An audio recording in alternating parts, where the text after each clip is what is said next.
ça donne quoi à emporter, les livraisons et tout, ça se développe vraiment? Est-ce que tu penses que, si Ouais. oui, est-ce que tu penses que ça tiendra et que ça sera quand même un plus pour la suite? Je suis pas sûr. Ça fait office de pansement, à la limite, pansement et encore pansement, vraiment petit pansement, quoi. Enfin, pour parler de chiffres très concrets, on va être dans le concret. Le restaurant où je bossais, la brasserie, si tu faisais pas 5 000 € de chiffre d'affaires par jour, tu rentrais pas dans tes frais. Ouais. Donc ça veut dire si tu faisais une journée à 4 000 €, bah t'as beau avoir vendu pour 4 000 €, au final tu perds 1 000 balles sur ta journée. Hmm. Donc aujourd'hui, la vente à emporter, c'est bien. Déjà, il faut la logistique pour gérer ça. Donc tu es obligé de passer par des plateformes, style Uber Eats, Deliveroo, tout ça, qui te prennent des commissions quand même impressionnantes. Mais bon, en même temps, c'est comme ça qu'ils vivent aussi, donc tu peux pas leur jeter la pierre. C'est leur corps de métier de faire ça. Mais ouais, tu perds déjà une commission là-dessus. Derrière, au niveau du débit, enfin c'est compliqué de s'organiser. Il faut une équipe qui est là, mais à moitié là, parce que tu sais pas trop comment tu vas bosser. C'est un truc qui est très aléatoire, la vente à emporter. C'est pas comme du passage. Il y a pas ce côté où s'il fait beau, tu sais que tu vas faire du monde. Ouais. S'il fait moins beau, tu vas faire un peu moins de monde. Tu vois, tu peux pas te.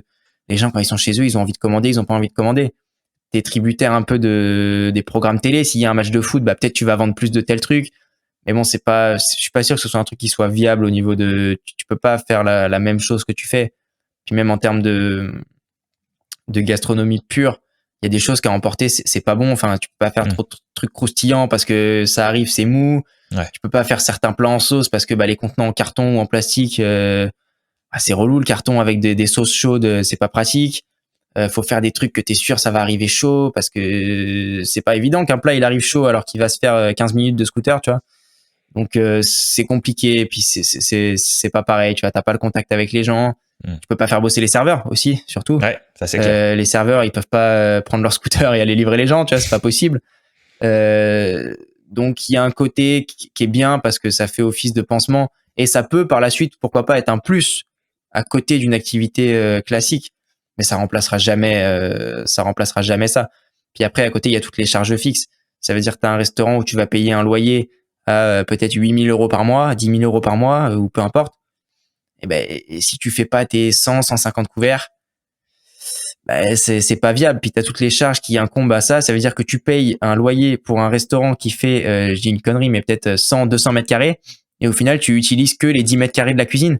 Toute la salle, tu payes le loyer pour rien. En fait, si tu fais que du à emporter, tu pourrais avoir un local 20 fois plus petit, en fait, tu vois. Oui, voilà, mais ça peut s'imaginer, non? Bah, ça peut s'imaginer, mais le problème, c'est que pour des restaurants qui sont déjà en place avec des Ah oui, carcasses de d'accord. restaurants classiques, D'accord. ce serait un nouveau truc à mettre à part. Et ça se fait d'ailleurs dans Paris. J'ai vu qu'il y en a qui faisaient ça, qui louaient juste une cuisine et qui fonctionnaient que à emporter, qui n'ont pas de salle de restaurant. Ouais, J'ai vu des concepts comme ça émerger un peu.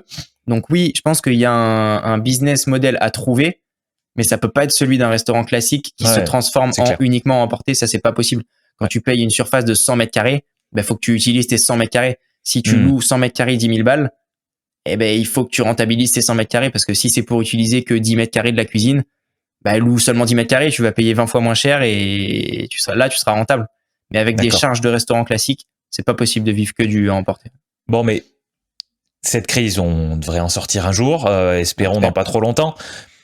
Est-ce qu'on peut imaginer que, comme tu disais, qu'il y ait ces concepts-là, juste une cuisine et après des livraisons, est-ce que ça, tu penses que ça peut se développer? Et autre point, est-ce que pour les restaurants plus classiques, ça peut quand même être un complément?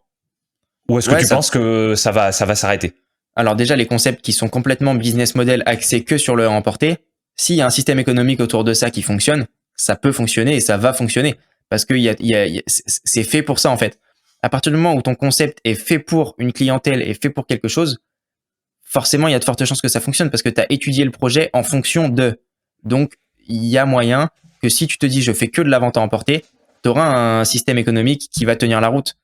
Et pour les restaurants traditionnels, ouais, ça peut être un complément et il y en a déjà qui le faisaient un peu, D'accord. mais moins avant cette pandémie, ça se faisait beaucoup moins. Mais il y avait des systèmes un peu à emporter déjà qui se faisaient, mais c'était vraiment très léger pour certains clients, généralement aussi des habitués, peut-être pourquoi pas. Mais ça peut faire un plus.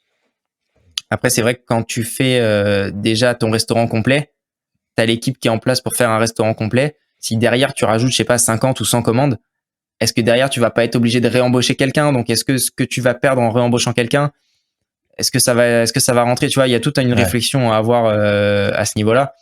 Alors moi, je suis pas trop dans les chiffres des restaurants, mais est-ce que la vente à emporter peut subvenir à un salaire en plus? Je suis pas sûr. Ça peut être un complément, mais il faut pas que ça dépasse une certaine proportion. Parce que gérer une salle complète, plus du à emporter, derrière, il faut la logistique, il faut le personnel pour s'en occuper. Et est-ce que c'est plus rentable d'embaucher quelqu'un pour faire du à emporter ou d'embaucher personne et de pas faire de à emporter? Je sais pas. Ou alors de faire un peu de à emporter avec l'équipe déjà en place.